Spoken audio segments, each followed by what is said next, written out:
On this DVD, we'll be talking about trade finance, introduction to trade finance, method of payment, export trade finance checklist, export trade finance options, and export trade finance risk and mitigants.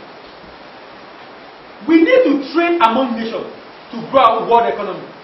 Number one, the volume of trade will be limited without finance. Number two, as we finance trade, the need to also mitigate risk becomes extremely important.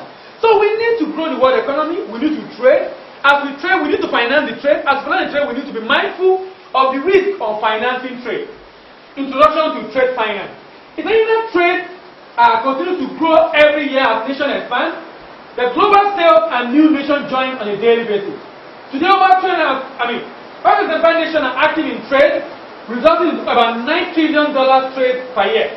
Trade-related financial services have developed and expanded in depth, complexity, and effectiveness to support the expansion of volume of world trade. Many trade finance options are now available.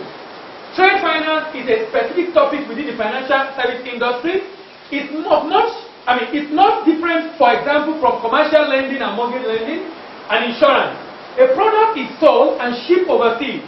Therefore, it takes a longer time to get paid. That's why you cannot compare trade. You cannot compare Indian trade to local trade. Because it takes a while before payment is made. Also, foreign buyers, just like domestic buyers, prefer to delay payment until they receive and resell the goods. Due diligence and careful financial management can mean a difference between profit and loss.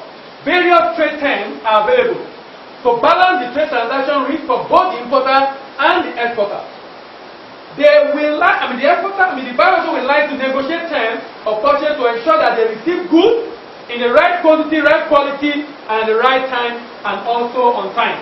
At the same time, the buyer they expect their overseas supplier to negotiate terms that will minimize their potential risk. International trade transactions can be structured in a number of ways.